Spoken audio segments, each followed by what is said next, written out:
요한은 물로 세례를 베풀었으나 너희는 몇 날이 못 되어 성령으로 세례를 받으리라 하셨느니라.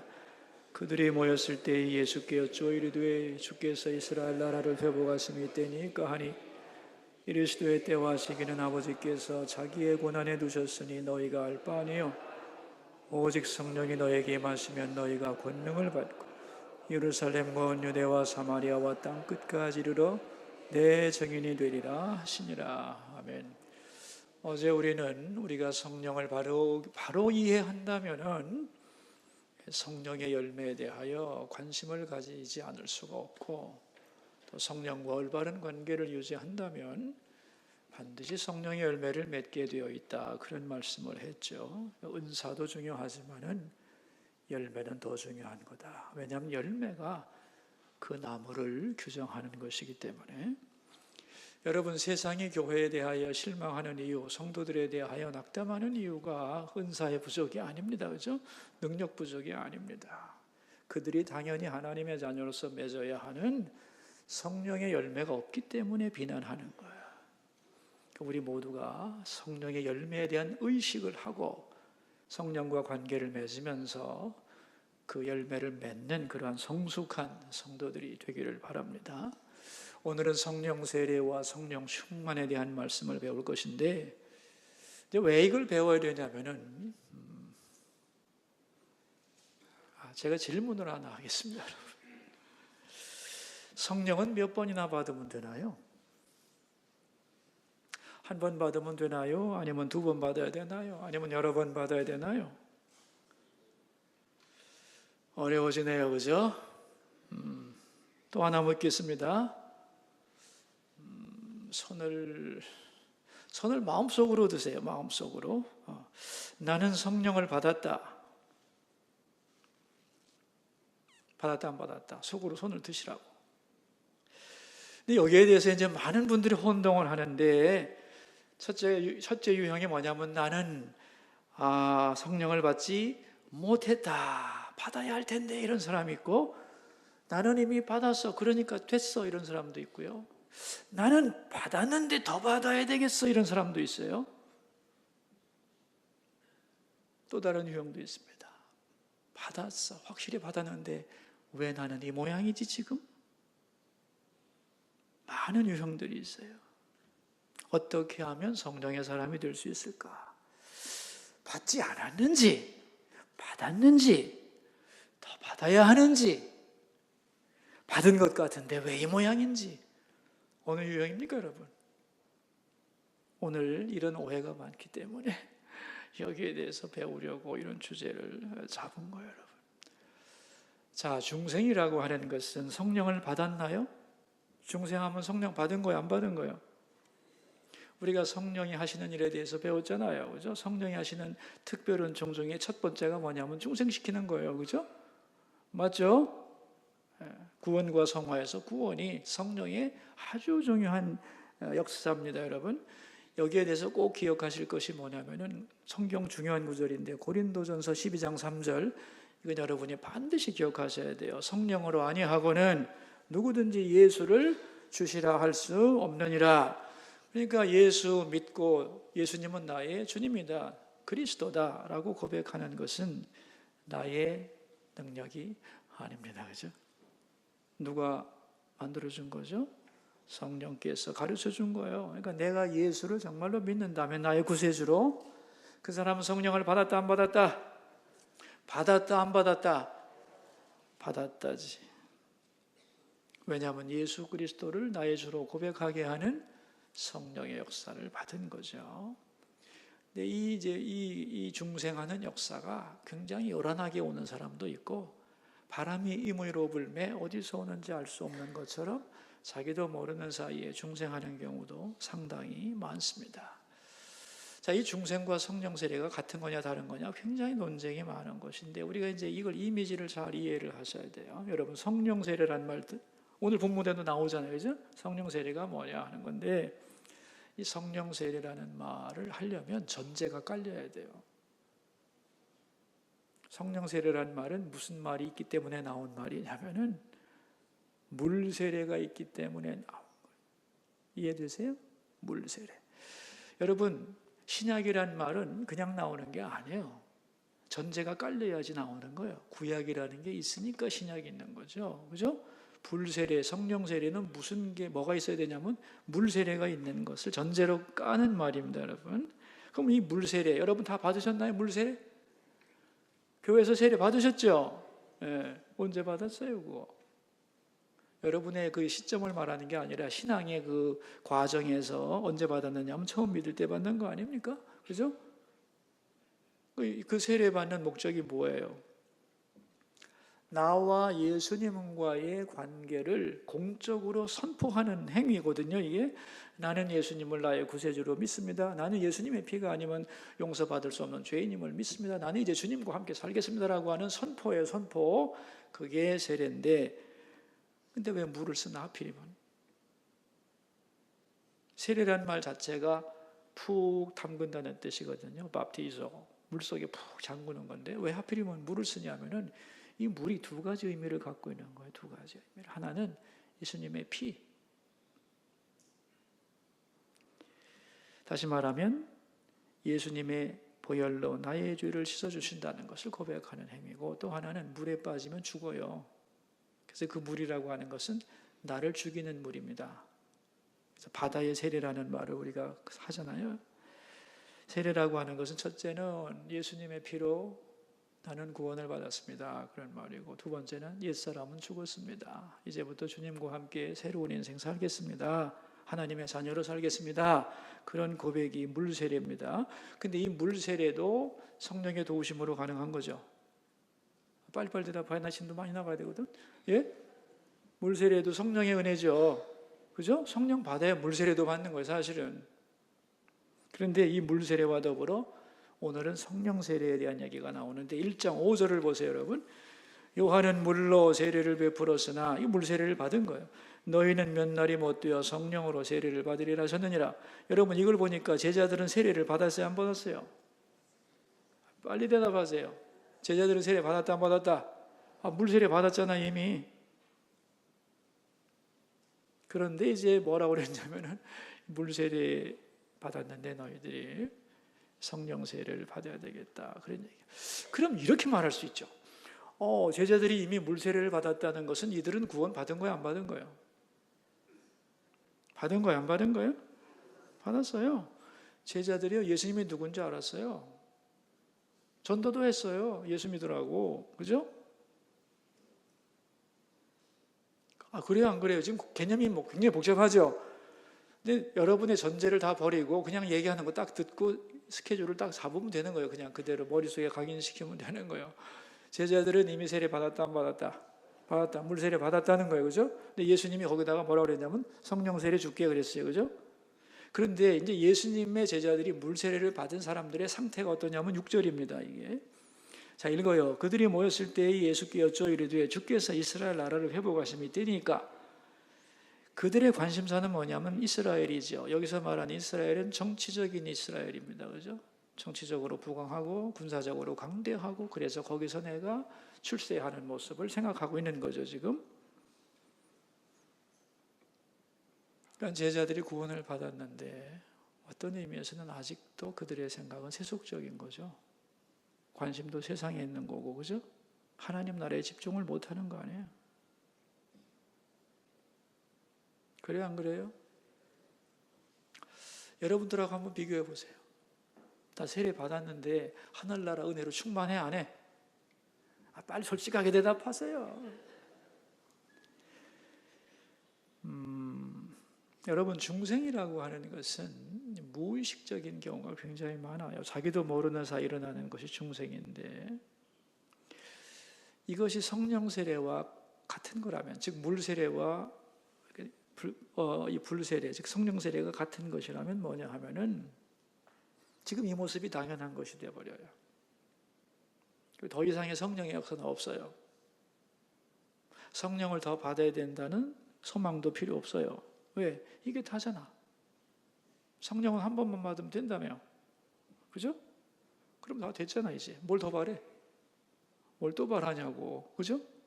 그래서 이제 이런 용어를 잘 알면서 이게 무엇을 의미하는 것이다 하는 것을 개념을 잡아야 한다, 그런 얘기입니다. 그러니까 예수님이 보실 때는 제자들이 물 세례도 받았고 예수님을 알고 거듭난 제자들이지만은 뭔가 아직도 부족한 게 많고 세상적이고, 그죠? 주님이 원하시는 그 하늘나라의 비전을 가지고, 즉 하늘나라의 비전이죠 이게, 그죠? 땅끝까지 이르러 증인되는 이 하늘나라의 비전을 가지고 또 이 어려운 세대를 헤쳐가기에는 굉장히 부족하다고 생각을 한 거죠. 그래서 성령으로 세례를 주겠다고 약속을 하시는 거예요. 그 세계로 들어가라고. 그러니까 영적으로 한번 생각을 해보면, 여러분 이것은 영적으로 일어나는 건데 아마 여러분의 마음속에서 일어나는 그림일 수 있는데 한번 상상을 해보세요. 우리가 세례받고 중생을 했는데 그럼에도 불구하고 우리는 죄에 대한 습관과 나약함과 미혹을 받아야 안 받아요? 받죠. 죄를 또 짓죠. 그죠? 그렇죠? 그러면서 때로는 내가 정말 하나님의 백성인가? 하나님이 날 사랑하나? 이런 생각 해요? 안 해요? 하죠. 스스로 의심도 하고. 그런데 말이지, 그런 의심에 대하여 사탄이 가만히 있을 리가 없지. 그런 구멍이 생겼는데 마귀가 참소를 합니다. 우리를 고발하는 거예요.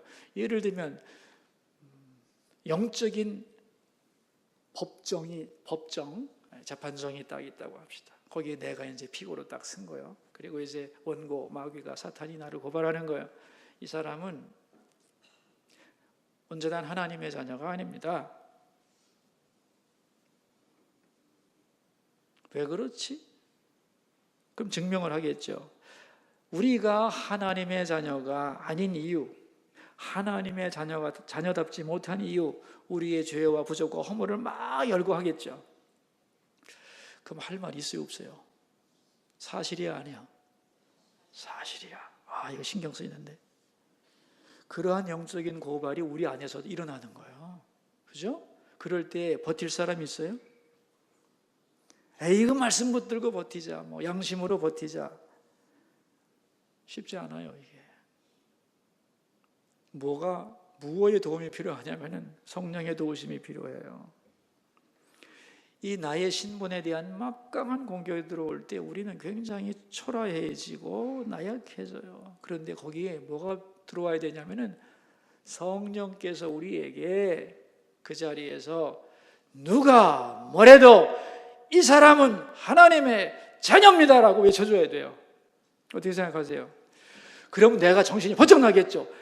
피고가 말해봤자 안 되는 거건 옆에서 권위 있게 빵 하고 얘기해줘야 되는 것이고, 그럴 때 그 법정은 그야말로 미안한 얘기인데 조금 쌍소리를 쓰겠습니다. 찍소리 못하는 거죠. 그래요, 안 그래요? 내가 정말 하나님의 자녀라는 마음이 내 영혼에 새겨지고 누가 고발하던 이런 웅성웅성하던 소리가 그 강력한 역사 앞에서 조용해지는 그러한 역사가 일어나야 한다는 거예요. 이걸 누가 해주느냐? 성령께서 해주는 거예요. 그래서 로마서에서 이런 말씀을 하죠. 성령이 친히 우리 영으로 더불어 우리가 하나님의 자녀인 것을 뭐 한다고 그랬어요? 증거하시나니 그랬어요. 그럴 때 참소는 물러가고 우리 마음속 깊은 곳에 내가 하나님의 자녀라는 확증을 얻게 되는 거죠. 그죠? 무기력함을 떨쳐버리고 희미했던 것이 확실해지고, 그죠? 이러한 현상, 이러한 자극, 이러한 새로운 변화, 이러한 충격, 이런 것을 가리켜서 성령 세례라고 부른다, 그런 말이에요. 성령을 2번 받고 3번 받고의 의미가 아니라 이러한 강력한 성령의 작용, 희미해진 내 신분과 그리고 위치에 대하여 다시 아버지께서 당신의 영으로 확증해 주는 사건을 가리켜서 성령 세례라고 한다는 거예요. 이 성령 세례는 외적으로 능력에 관한 부분, 확인에 관한 부분이지만 이걸 내면적으로 소유에 관한 부분으로 말을 바꾸면 인침을 받는다, 그렇게 표현을 하기도 하는 거예요. 예를 하나 들어보면 좋겠네요. 어떤 아버지와 아들이 있었는데 이 아버지와 아들이 영 사이가 안 좋았어요. 아버지는 자기만 보면 화를 내고 아버지도 화를 내고 아들은 아버지 보기가 역겹고 갈등하다가 말이지 가출을 했어요. 근데 가출을 해보니 별거 있나? 고생만 많이 하고 돌아왔어요. 근데 아버지가 사랑으로 그래도 맞아줬어요. 그래서 이제 집에 들어와서 살아가는데 어느 날 아버지가 야 우리 둘이 산책을 가자고 그랬어요. 산책을. 그래서 이제 숲속길을 걷게 됐는데 아버지가 가다가 이 아들하고 이렇게 가다가 손을 잡았어요. 아들의 손을. 손잡고 이렇게 어색하게 걸어가다가 갑자기 아버지가 아들의 손을 잡은 손에 힘을 꽉 주더니 아들을 쳐다봤어요. 아들도 아버지를 쳐다봤어요. 두 사람의 눈이 마주쳤어요. 아버지가 아들을 받아보다가 아들을 꽉 끌어안아줬어요. 얘야, 내가 널 사랑한다. 아들이 그걸 보면서 아버지 저도 아버지를 사랑합니다. 고백을 했어요. 감격적인 순간을 보냈어요. 마음을 열고 사랑을 고백했어요. 그 아들은 돌아와서 그날의 일을 일기에 이렇게 기록을 했습니다. 나는 아버지 집에서 지금까지 아버지와 함께 살았고 사랑을 받으며 지냈다. 그러나 오늘 아버지의 사랑을 확인했다. 이 기쁨 나는 영원히 잊지 못할 것이다. 자, 여러분, 이 사건을 놓고 해석을 하겠습니다. 중생하는 날은 뭐예요? 중생이라는 것은 이 아버지 자식이 된 날 아니겠어요? 아버지 아들이었다고. 그러나 아버지와의 깨어진 관계가 회복되고 내가 정말 아들이구나, 이 집의 아들이고 아버지는 나를 정말 사랑하는구나 하고 강력한 경험을 하는 게 이 숲속의 사건이죠. 그죠? 그래요, 안 그래요? 이 숲속의 사건이 바로 성령 체험이라는 거예요. 강력한 증거가 돼요.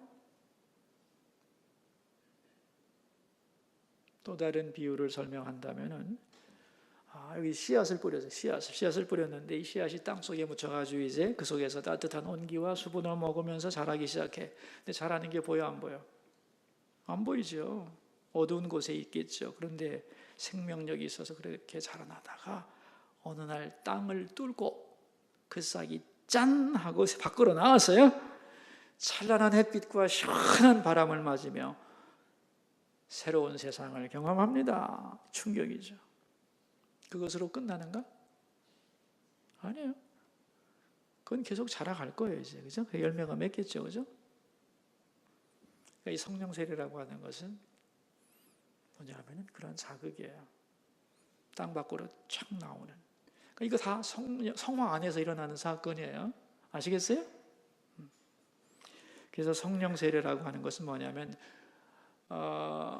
물을 우리의 머리에 뿌려서 우리가 하나님 주님과의 관계를 확인하는 것처럼 성령께서 우리 위에 당신의 역사, 성령의 별명이 불이잖아요. 그러니까 성령께서 우리에게 확실하게 임하셔서 우리가 주님의 것임을, 그 능력을 받아서 살아가는 자임을 확증해 주는 사건입니다.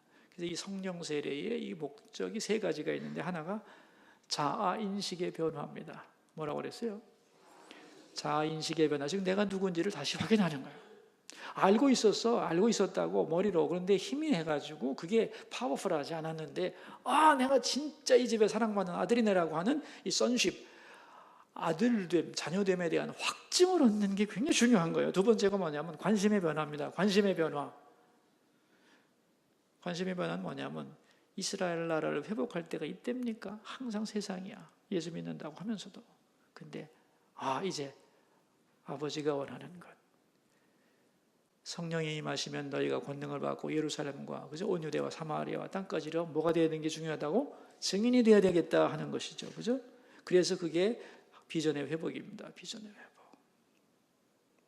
자아인식이 변화되고 관심이 세상에서 하나님께로 바뀌고, 그래서 하나님의 비전을 내 속에서 이루어야 되겠다고 하는 새로운 자각을 하게 되는 거다. 그런 말이에요. 이게 성령 세례라고 하는 이런 현상을 성령 세례라고 부르는 거예요.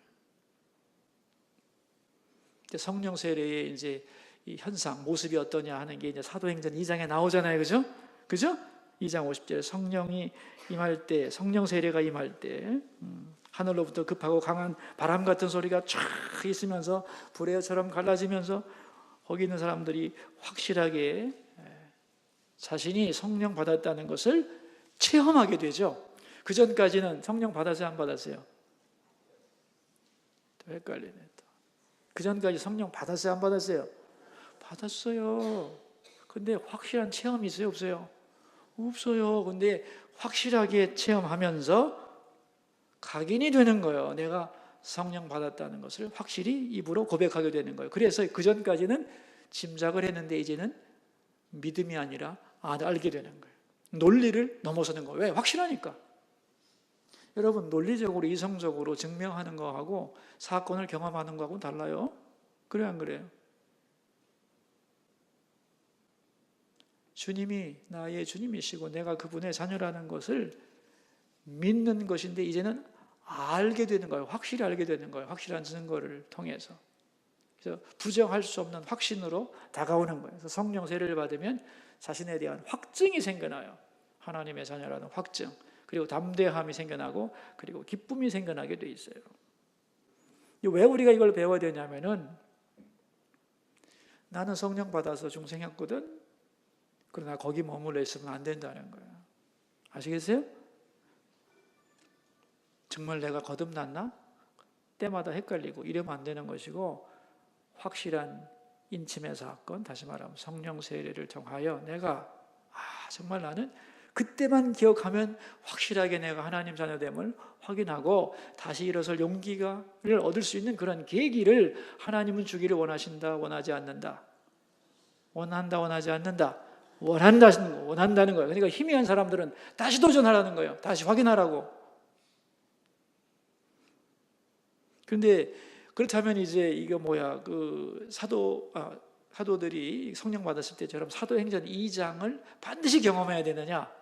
왜? 그게 성령 세례의 이 어떤 모델처럼 인식이 되는데 그렇지는 않아요. 왜냐하면 성령의 역사는 주권적이기 때문에 어떤 사람은 밤새 기도하다가 산에서 불을 확 받는 경우도 있고요. 그런가 하면은 기도하다가 혼자 주님을 만나는 경우도 있고 또 성경에 읽다가 하나님의 말씀 듣다가 내가 하나님의 자녀라는 것을 정말로 확인하는 그런 경우도 있어요. 그러니까 이 사도행전 2장의 성령 세례 사건이 모델이긴 하지만은 그것이 반드시 그렇게 돼야 된다는 법은 없어요. 조금씩 다르지만 공통점은 뭐냐면은 내가 부정할 수 없는 확증을 받았다는 게 중요한 거예요.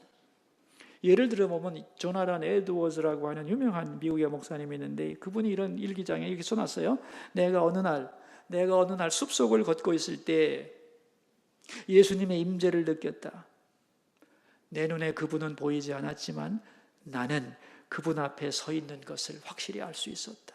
그분의 가득한 사랑, 위대한 영광 앞에서 나는 너무도 행복했고 어찌할 줄을 알지 못했다.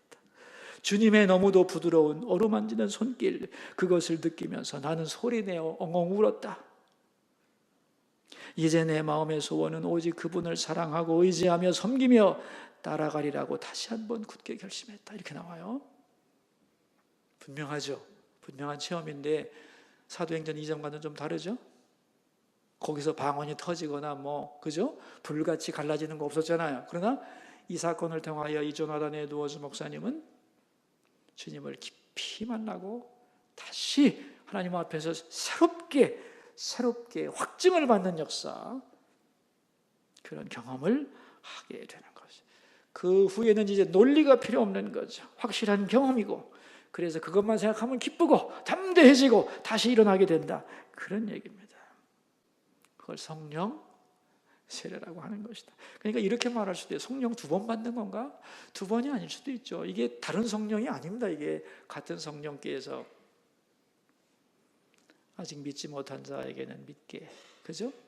중생하게 하고, 중생했지만 희미해지고 무뎌지고, 그죠? 나약해진 사람에게 다시 새로운 계기를 만들어 주시고, 아멘이죠? 그 확실한 계기가 성령 세례다, 그런 얘기예요. 그러니까 이렇게 생각하면 돼요. 그런데 말이지, 나는 주님을 확실하게 만났거든. 주님 그 생각만 하면 내가 하나님의 자녀라는 것을 내가 누가 말해도 나는 확인할 수 있거든. 그런데 말이지, 사도행전 2장하고는 조금 달라가지고 사도행전 2장을 나도 다시 한번 경험해야 되는 거 아니냐, 이런 생각을 하면 안 돼요. 그런 마음을 뭐라고 부르냐면 다메섹 컴플렉스라고 부르는 거예요. 다메섹 컴플렉스 알죠? 다메섹 사건 알죠? 사도 바울이 이놈들 다 때려 죽일 거야 그리고 가다가 뻥 나가 떨어진 거, 그죠? 말에서 뚝 떨어지고 뭐 눈이 멀고 그래가지고 다 아주 예수 그리스도를 만나는 그러한 사건처럼 나에게도 똑같이 일어나야 된다. 혹은 사도행전 2장의 역사가 나에게 제대로 반복되지 않았다면 나는 성령 안 받은 거야 이렇게 착각하면 된다, 안 된다?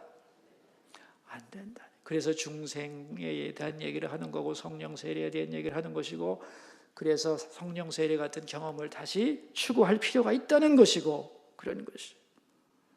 그런데 이게 말이죠, 성령 세례 받고도 성령 세례 받고 나면 이제 하나님의 자녀됨에 대한 기쁨과 은혜가 충만하거든요, 그죠? 근데 이거 늘 경험하고 싶어. 항상 이렇게 살고 싶어. 그래서 그러한 이 성령 세례의 이런 경험들을 자주 경험하면서 넘치는 은혜 속에 살아가는 것을 가리켜 성령 충만이라고 부르는 거예요. 근데 성경을 보면 성령 충만은 한 번 받는 게 아니에요. 물이 새듯이 살다 보면은, 세상과 만나며 살다 보면 다운이 돼요. 그럼 다시 충만해져야 돼요. 근데 그 충만이라고 하는 것을 단원을 나오는 걸 보면은 반드시 충만 다음에는 뭐가 나오냐면은 어떤 사역에 대한 능력과 그 기름 부음이 반드시 있어요. 그러니까 성령 세례와 충만은 성령 세례적 사건이 반복되는 게 충만인데, 성령 세례는 외부에서 나에게 부어지는 것이에요. 부어지다 보면 넘쳐나겠죠. 그 넘쳐나는 것을 충만이라고 부르는 것이에요. 방향성으로 말하자면 성령 세례는 외부에서 내부로 들어오는 것이고, 그렇게 되다 보면 충만은 내부에서 외부로 흘러가는 것이.